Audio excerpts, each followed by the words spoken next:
Hello student, welcome to online classes of Shivaji Group of Institutions. Myself Rahul Dikshit, your maths teacher. Student, in last video class we discussed Thales theorem and converse of Thales theorem. In today class we discuss similarity of two triangles and similarity criteria and theorems based on similarity of two triangles. First, similarity of two triangles. Two triangles are said to be similar if it satisfies two conditions. First, their corresponding angles are equal, and second, their corresponding sides are in same ratio. Their corresponding sides are in same ratio, or their corresponding sides are proportional. For example, take two triangle ABC and DEF. Take two triangle ABC and DEF. ABC and DEF. They are said to be similar if their corresponding angles are equal. In triangle ABC and DEF, in triangle ABC and DEF, their corresponding angles are equal. Angle A is equal to angle D, and angle B is equal to angle E, and last one angle C is equal to angle F. Okay, student. Angle A is equal to angle D, and angle B is equal to angle E, angle C is equal to angle F, and their corresponding sides are in same ratio. AB upon DE is equal to BC upon EF is equal to CA upon FE. AB upon DE upon DE is equal to BC upon AB upon DE is equal to BC upon EF is equal to CA upon FD.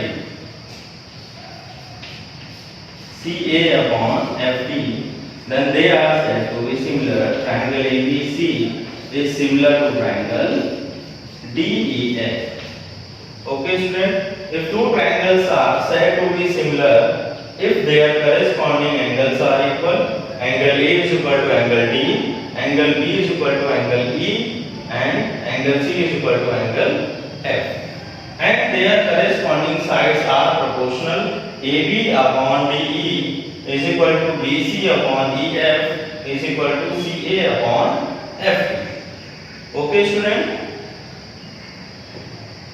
Similarity criteria. There are three criteria for similarity. First,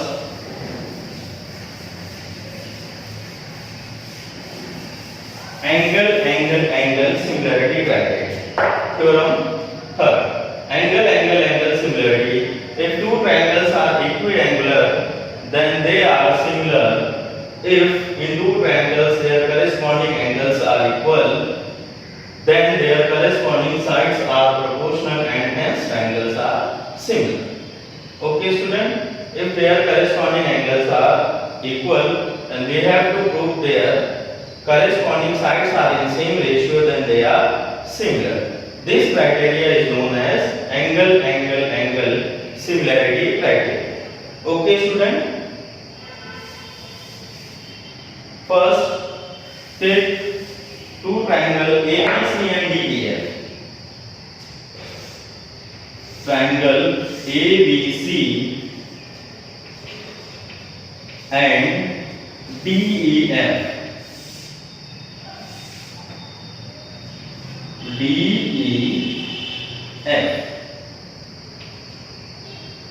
Given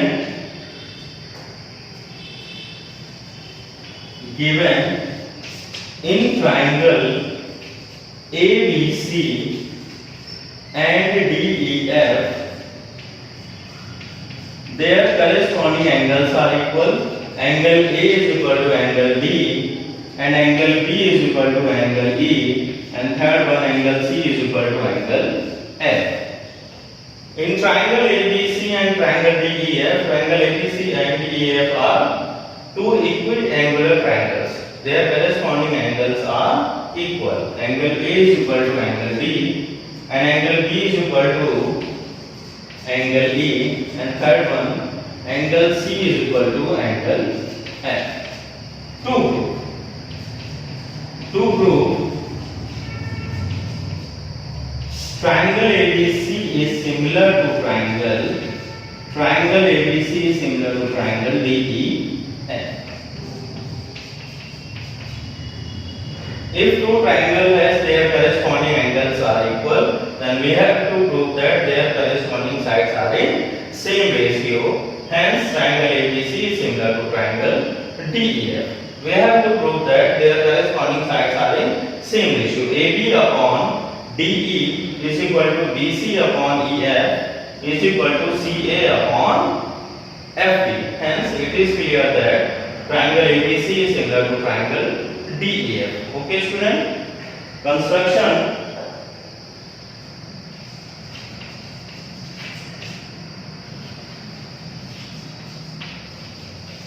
Take point P on DE and point Q on DF such that AB is equal to DP and AC is equal to DP. Take point P on DE and point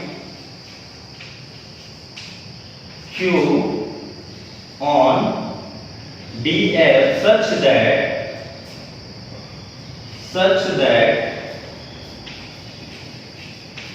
AB is equal to DP and AC is equal to D. Take 2 points P and Q on DE and DF such that AB is equal to DP and AC is equal to D. Okay, student? Now, last part, proof. Most important part of the theorem. Proof. Given triangle ABC and triangle DEF, two triangles are equiangular. Angle A is equal to angle D. Second, angle B is equal to angle E. Angle B is equal to angle E, and last one is angle C is equal to angle F. Two triangles ABC and DEF are equiangular. Equation number 1. In triangle ABC and triangle DPQ. In triangle ABC and triangle DPQ, AB is equal to D by construction. AB is equal to DB, reason by construction. Second, AC is equal to DQ, same reason by construction. And third one is angle A is equal to angle D. Angle A is equal to angle D given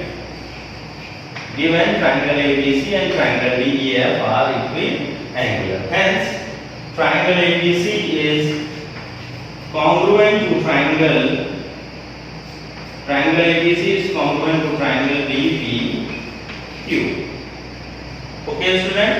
Triangle ABC is congruent to triangle DPQ by SAS congruency theorem. By SAS congruency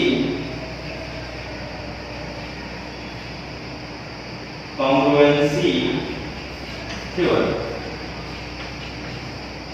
Triangle ABC is similar congruent to triangle DEQ. If two triangles are congruent, then their corresponding sides and angles are equal.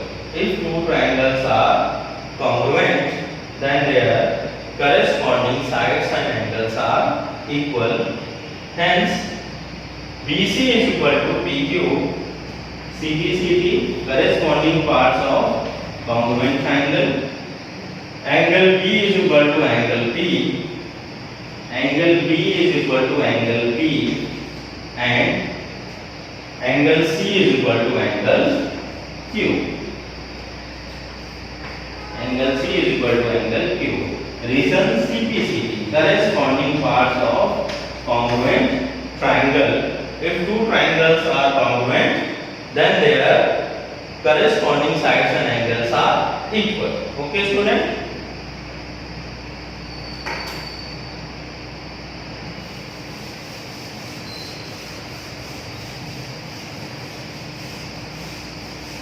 We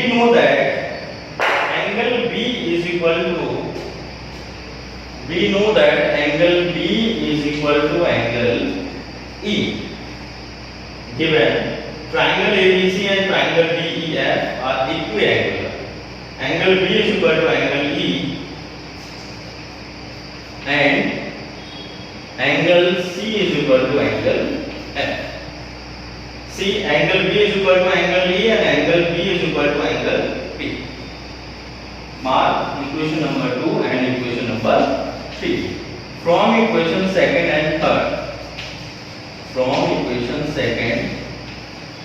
and third. Angle B is equal to angle P and angle B is equal to angle E. Their left hand sides are equal and their right hand sides are also equal. It is clear that angle P is equal to angle E. And second, angle Q is equal to angle F. From equation second and third, angle P is equal to angle E and angle Q is equal to angle F. See, student, in figure DEF, angle P is equal to angle E. Angle P is equal to angle E. It is possible only when PQ is parallel to DF. Angle P and angle E are corresponding angles. If corresponding angles are equal, then line must be parallel. Okay, student? And if angle P is equal to angle E, it is possible only when PQ is parallel to EF. Okay, student? Hence, PQ is parallel to EF by corresponding angle axiom. If their corresponding angles are equal, then line must be parallel to each other. In triangle ABC, now student, in triangle DEF,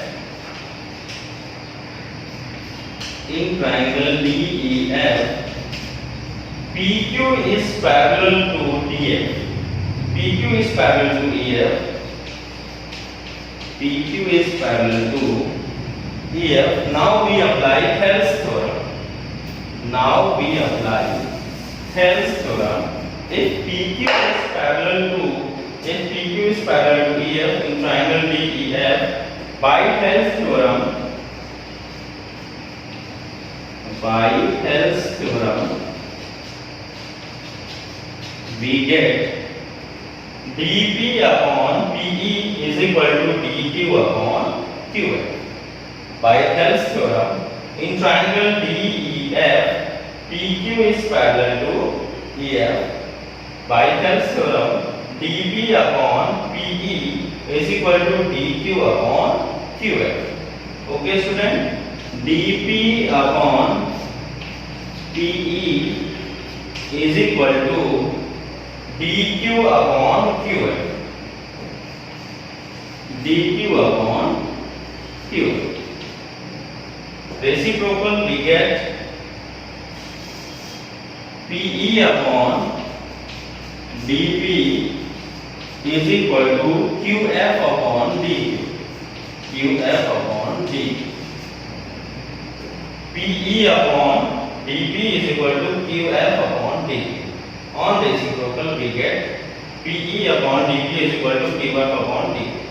Adding 1 on both sides, plus 1 plus 1. Adding 1 on both sides, take LCM dP, we get PE plus dP is equal to, take LCM dQ, QF plus dP. Adding PE and dP, PE plus dP. Student, PE plus dP is equal to DE.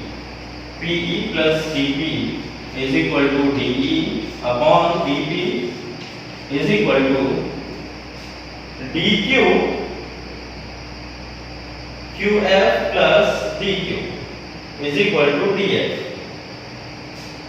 dF upon dQ.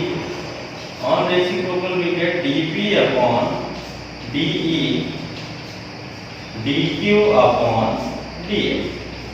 Okay student, dP upon dE is equal to dQ upon dF. Okay student, we know that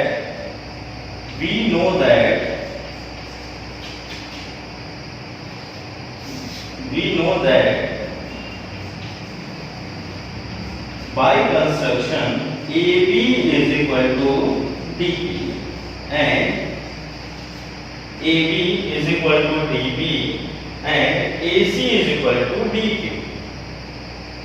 By construction we know that AB is equal to DP and AC is equal to DQ. Now put the value of DP and DQ. DP is equal to AB and DQ is equal to AC by construction. Hence AB upon DE is equal to AC upon DF. Equation number 4. AB upon DE is equal to AC upon DF. Equation number 4. Okay student. Similarly, we also prove that AB upon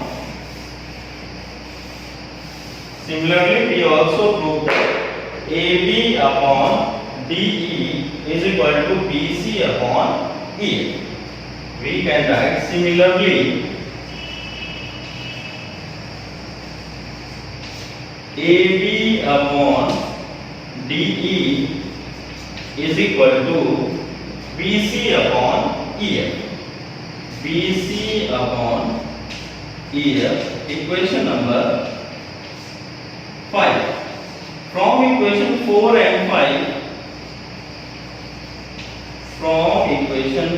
and 5, it is clear that AB upon DE is equal to BC upon EF is equal to AC upon DF.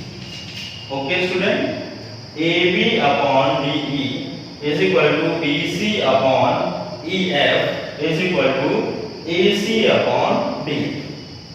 Okay student, in triangle ABC and triangle DEF we prove that their corresponding sides are in same ratio. AB upon DE is equal to BC upon EF is equal to AC upon DF.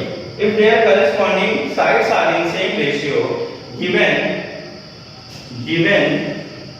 their corresponding angles are equal, angle A is equal to angle D and angle B is equal to angle A is equal to angle D and angle B is equal to angle E, and last one angle C is equal to angle F. Given angle A is equal to angle D, angle B is equal to angle E and angle C is equal to angle F, hence it is clear that triangle ABC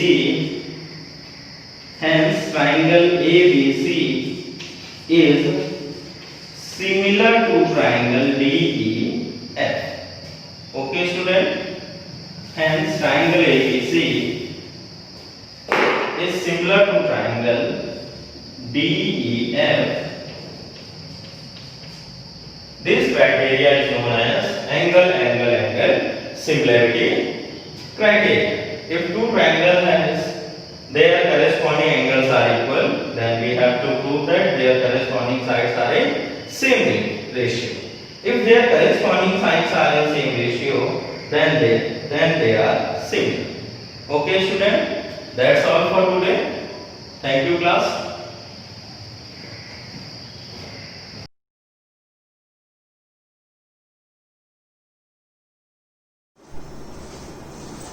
Hello students, welcome to online classes of Shivaji Group of Institution.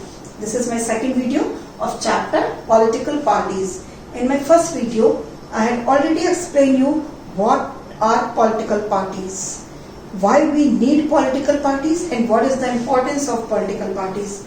I have already explained you that a group of persons, they come together, the group of persons to come together to contest election, and the whole power in government is called political party. And I had already taught you that there are the two types of political parties, national party and state party. I had already taught you that how many national parties and how many state parties. Some national parties are BJP, Congress, okay, and I had already explained the types of political system. Political system के types भी मैंने बताए थे कि कौन कौन से political party systems हैं, जिसमें वन पार्टी सिस्टम जो कि चाइना में है, टू पार्टी सिस्टम जो कि हमने यूएसए और यूनाइटेड किंगडम में देखा, and the multi party system जो कि इंडिया में था. तो ये हमने कल के वीडियोस में मैंने ये सारी चीजें आपको एक्सप्लेन करी थी, और इसके साथ साथ functions of political parties and the challenges of political parties. आज हम बताएंगे the challenges of political parties and the reformation of political parties. अभी हमने पढ़ा कि पॉलिटिकल पार्टीज क्या हैं, उनकी इंपॉर्टेंस क्या है, कितने तरह की होती है. हाँ, कंपोनेंट्स भी पढ़े जिसमें लीडर्स, एक्टिव पर्सन्स और फॉलोअर्स, तीन चीजें हमने बताई आपको. इसके साथ साथ हमने टाइप्स ऑफ पॉलिटिकल पार्टीज भी पढ़ा.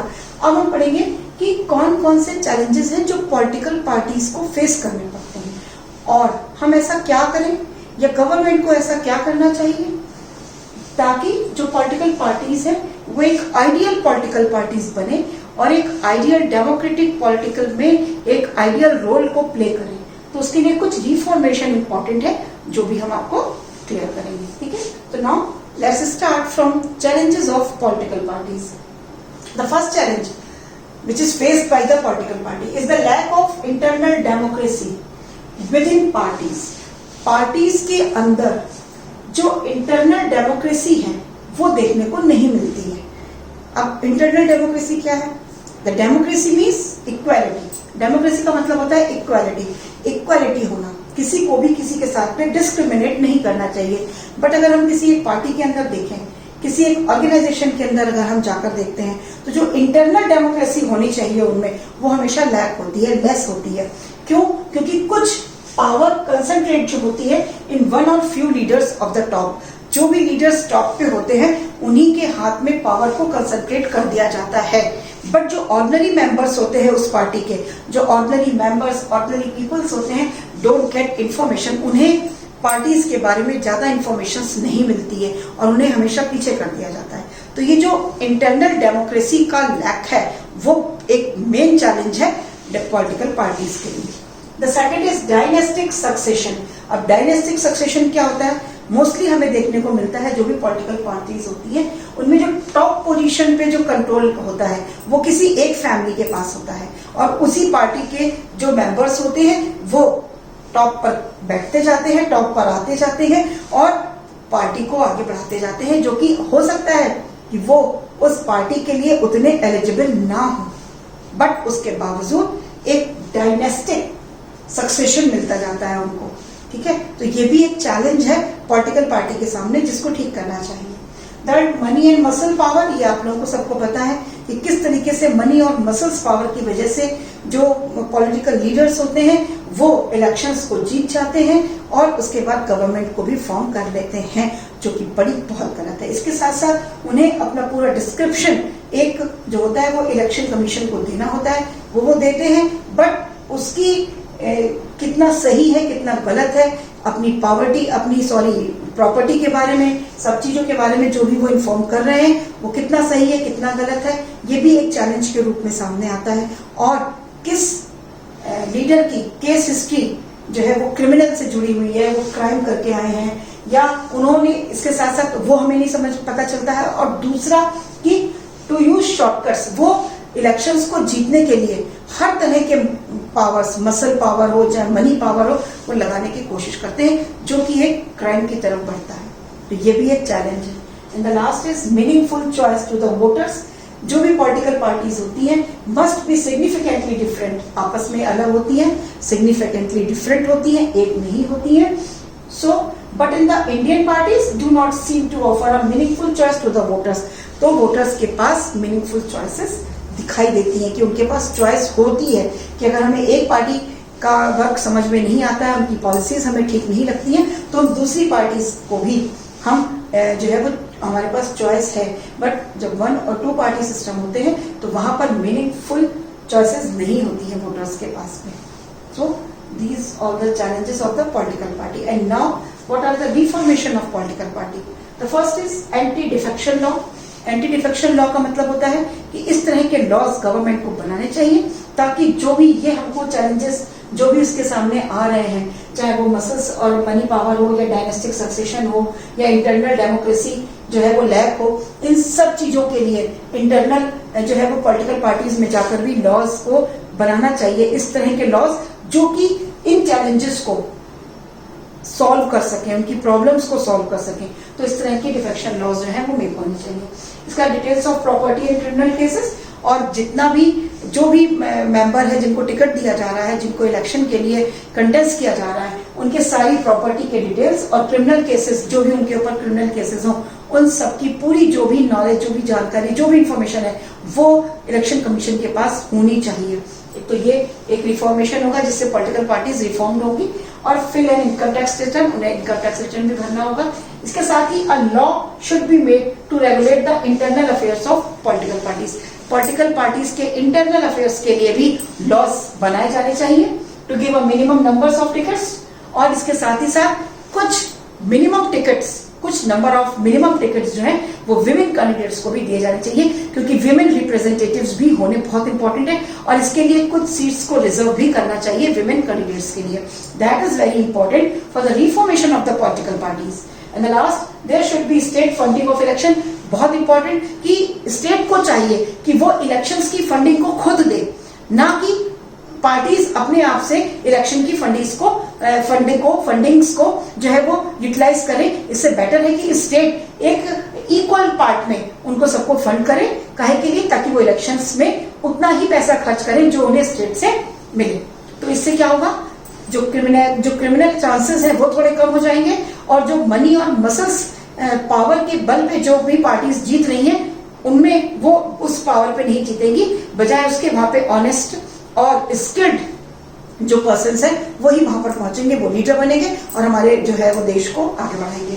तो ये हमारे थे रिफॉर्मेशन। इसी के साथ साथ लास्ट जो मेरा मेन टॉपिक के भी कह सकते हैं, या जो मेन हमने इस पूरे चैप्टर का कंक्लूजन निकाला वो क्या है, the quality of democracy will improve. अगर हमें डेमोक्रेसी की क्वालिटी को इम्प्रूव करना है by the degree of public participation, ताकि पब्लिक का पार्टिसिपेशन बहुत अच्छे से हो, तभी हमारी डेमोक्रेसी जो होती है वो इम्प्रूव होती है।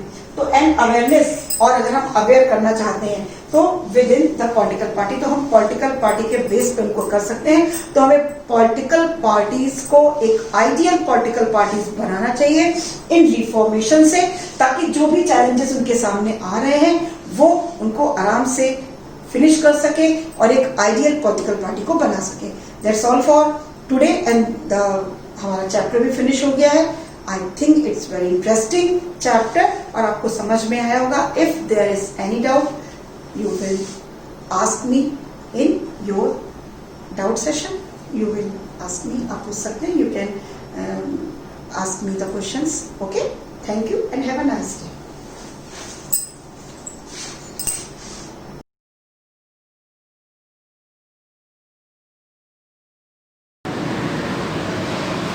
Hello students, Shivaji group of institution online classes में आज मैं क्लास 10th में विषय हिंदी पुनरावृत्ति संस्कृत खंड का पाठ है वाराणसी.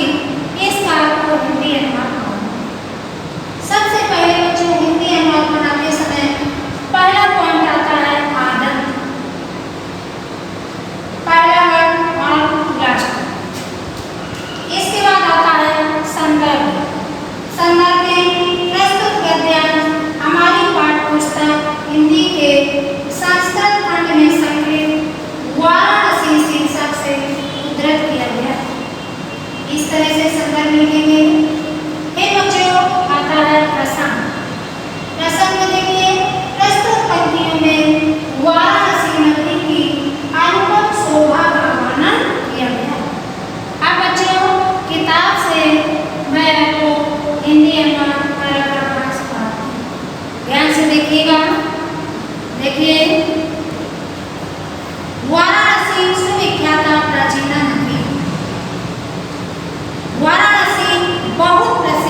विज्ञान ग्रहण और निःशुल्क विद्या ग्रहण करते हैं।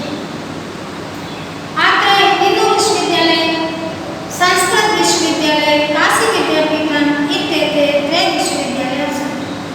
यहाँ हिंदू विश्वविद्यालय, संस्कृत विश्वविद्यालय और काशी विद्यापीठ इत्यादि 3 विश्वविद्यालय हैं। येषु नवीनानां प्राचीनाः ज्ञान विज्ञान विषयाणाम् अध्ययनं प्रचलति। यहाँ नवीन और प्राचीन ज्ञान विज्ञान के विषयों का अध्ययन चल रहा है। यहाँ नवीन और प्राचीन ज्ञान विज्ञान के विषयों का अध्ययन चल रहा है। एक बार फिर से पूरे का हिंदी अनुवाद सेकंड पैराग्राफ का। वाराणसी में प्राचीन काल से ही घर घर में विद्या की अलौकिक ज्योति प्रकाशित हो रही है। अधुना भी आज भी यहाँ संस्कृत वाणी की धारा निरंतर बह रही है, जो लोगों के ज्ञान को बढ़ाती है। यहाँ अनेक आचार्य मूर्धन्य यानी उच्च कोटि के विद्वान वैदिक साहित्य के अध्ययन और अध्यापन में लगे हुए हैं। न केवल भारतीय अपितु विदेशी भी संस्कृत साहित्य का अध्ययन करने के लिए यहाँ आते हैं और निःशुल्क विद्या ग्रहण करते हैं। अत्र हिंदू विश्वविद्यालय, संस्कृत विश्वविद्यालय, काशी विद्यापीठ इत्यादि त्रय विश्वविद्यालय सन्ति। यहाँ हिंदू विश्वविद्यालय, संस्कृत विश्वविद्यालय, काशी विद्यापीठ इत्यादि 3 विश्वविद्यालय हैं। येषु नवीनानां प्राचीनानां ज्ञान विज्ञान विषयाणाम् अध्ययनं प्रचलति। यहाँ नवीन और प्राचीन ज्ञान विज्ञान के विषयों का अध्ययन प्रचलित चल रहा है। बच्चों, तीसरे पैराग्राफ में है ऐसा नगरी भारतीय संस्कृति संस्कृत भाषा केंद्र स्थान। ऐसा माने ये नगरी भारतीय संस्कृति और संस्कृत भाषा का केंद्र स्थल है। यथा एव संस्कृत वाण्या संस्कृते सालोका सर्वथा प्रचलति। और यहीं से संस्कृत साहित्य, वाण्या माने क्या होता है? साहित्य। और यहीं से संस्कृत साहित्य और संस्कृति का, आलोक माने क्या होता है? प्रकाश। सर्वत्र माने सभी जगह, प्रशस्ता माने फैला। यहीं से संस्कृत साहित्य और संस्कृति का प्रकाश सभी जगह फैला। मुगल युवराज दारा से अत्रागत भारतीय दर्शन शास्त्राणाम अध्ययनम अकरोत्। मुगल युवराज दारा से ने अत्रागत माने यहाँ पर भारतीय दर्शन शास्त्रों का अध्ययन किया। साथ ऐसा ज्ञानेन तथा प्रभावता अभवत्। वह उनके ज्ञान से बहुत प्रभावित हुआ। यत्तेन तब उसने उपनिषदानां अनुवादा पारसी भाषायां करता। तब उसने उपनिषदों का अनुवाद पारसी भाषा में कराया। इसी का हिंदी अनुवाद देख लें। ऐसा नगरी, ये नगरी भारतीय संस्कृति और संस्कृत भाषा का केंद्र स्थल है। यथा एव संस्कृत वाण्या संस्कृते सालोका सर्वथा प्रचलति। यहीं से संस्कृत साहित्य और संस्कृति का प्रकाश सभी जगह फैला। मुगल युवराज दारा सिंह ने यहाँ आकर भारतीय दर्शन शास्त्रों का अध्ययन किया। साथ ऐसा ज्ञानेन तथा प्रभाविता। वह उनके ज्ञान से बहुत प्रभावित हुआ और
जहाँ मरणम मंगलम, जहाँ मरना मंगलकारी होता है।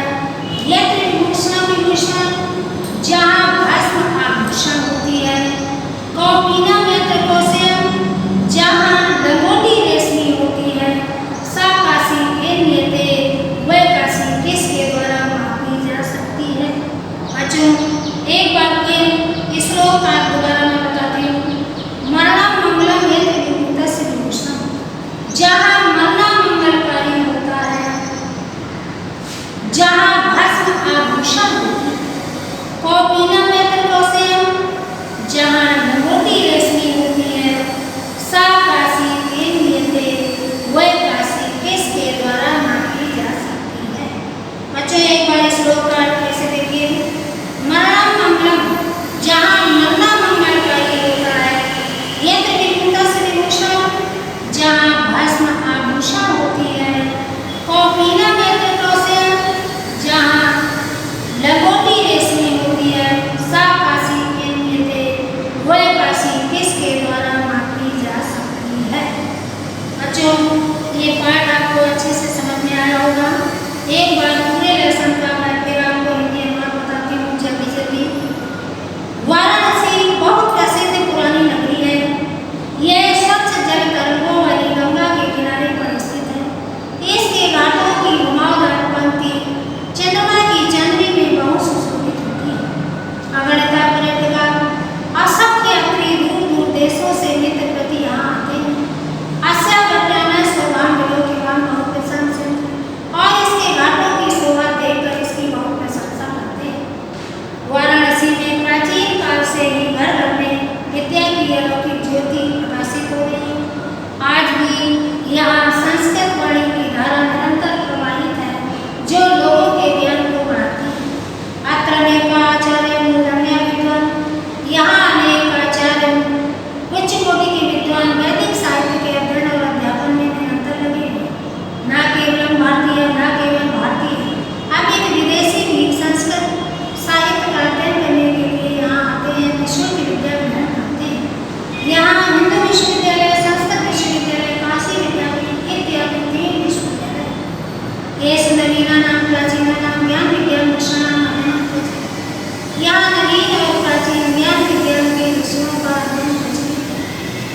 यह नगरी भारतीय संस्कृति और संस्कृत भाषा के का केंद्र स्थल है। इसलिए संस्कृत साहित्य और संस्कृति का प्रकार सभी जगह निश्चित है। भौगोलिक सिखों ने यहाँ आकर भारतीय दर्शन शास्त्रों का अध्ययन किया। साथ ही साथ ज्ञानेन्द्र का भागीदार हुआ। वह उनके ज्ञान से बहुत प्रभावित हुआ और उसने उपनिषदों का ज्ञान फारसी भाषा में कहा। यह नगरी विविध धर्मों के मिलन का स्थान है। महात्मा बुद्ध, तीर्थकर, पार्श्वनाथ, शंकराचार्य, कबीर, गोस्वामी तुलसीदास और अन्य बहुत से महात्माओं ने यहाँ आकर अपने विचारों को फैलाया। न केवल दर्शन साहित्य धर्म अपितु कला के क्षेत्र में भी यह नगरी विविध कलाओं और शिल्पों के लिए संसार में प्रसिद्ध है। यहाँ की रेशमी साड़ियाँ देश देश में इनकी सभी जगह प्रशंसा की जाती है। यहाँ की पत्थर की मूर्तियाँ भी प्रसिद्ध हैं। यह निजाम प्राचीन